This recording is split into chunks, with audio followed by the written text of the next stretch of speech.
যুক্তরাষ্ট্রের president Donald Trump ও first lady Melania ট্রাম্পের একটি ভিডিও ঘিরে শুরু হয়েছে তীব্র আলোচনা। ট্রাম্পের দিকে মেলানিয়ার বিমুখতা দেখিয়ে নেটিজেনদের মাঝে চলছে নানা বিশ্লেষণ। ডোনাল্ড ট্রাম্পের সহকারী নাটালি হার্পকে কেন্দ্র করেই কি তবে ট্রাম্প ও মেলানিয়ার সম্পর্কে টানাপোড়েন?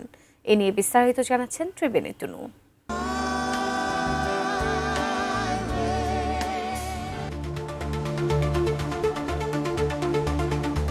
ওয়াশিংটনে আয়োজিত ফ্রিডম 250 গ্র্যান্ড প্রিক্স অনুষ্ঠানে উপস্থিত হয়েছিলেন মার্কিন প্রেসিডেন্ট ডোনাল্ড ট্রাম্প ও ফার্স্ট লেডি মেলানিয়া ট্রাম্প। তবে ওই অনুষ্ঠানের একটি ভিডিও সামাজিক যোগাযোগ মাধ্যমে তোলপাড় সৃষ্টি করেছে। টাইমস অফ ইন্ডিয়ার প্রকাশিত ভিডিওতে দেখা যায় ভিউইং বুথে দুজন পাশাপাশি বসে থাকার সময় ট্রাম্প মেলানিয়ার দিকে ঝুঁকে কিছু বলছেন। তবে কিছুক্ষণ পরেই মেলানিয়াকে বেশ আনমনা ও গম্ভীর মুখে সেখান থেকে হেঁটে চলে যেতে দেখা যায়। কয়েক সেকেন্ডের এই ভিডিওটি অনলাইনে ছড়িয়ে পড়লে নেটিজেনদের মধ্যে শুরু হয়েছে নানা আলোচনা।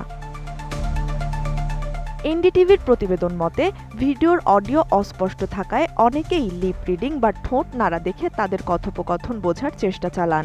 নেট দুনিয়ায় পোস্ট করে অনেকেই জানতে চেয়েছেন ট্রাম্প ও মেলানিয়ার মধ্যে আসলে কি কথা হয়েছিল, যদিও ভিডিওটি থেকে নিশ্চিত হওয়া যায়নি যে সেখানে কোনো ঝগড়া হয়েছিল কিনা।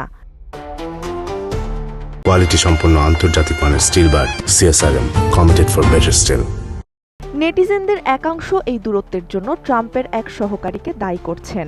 সহকারী নাতালি হার্পের সাথে ট্রাম্পের অতি ঘনিষ্ঠতা নিয়ে বিতর্ক বহুদিনের। গ্র্যান্ড প্রিক্সের ওই বিশেষ কক্ষে নাতালি হার্প উপস্থিত ছিলেন।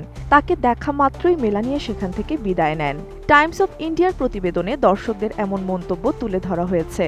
সামাজিক যোগাযোগ মাধ্যমের একটি বড় অংশ মেলানিয়ার এভাবে হঠাৎ উঠে যাওয়ার পেছনে নাতালি হার্পের উপস্থিতিকে দায়ী করছেন। যদিও এই দাবির সপক্ষে এখন পর্যন্ত কোনো অফিসিয়াল প্রমাণ পাওয়া যায়নি, তবে এর আগেও ট্রাম্পকে পাঠানো কথিত চিঠির কারণে নাটালি আলোচনায় এসেছিলেন। সাধারণত স্বামীর সরকারি কর্মসূচিতে মেলানিয়া ট্রাম্পের কম উপস্থিতি নিয়ে আগে থেকেই মানুষের কৌতূহল রয়েছে। সেই পরিস্থিতির মধ্যেই এই সংক্ষিপ্ত ভিডিওটি ইন্টারনেটে ব্যাপক বিতর্কের জন্ম দিল। ত্রিবেণী তনু, ATN নিউজ।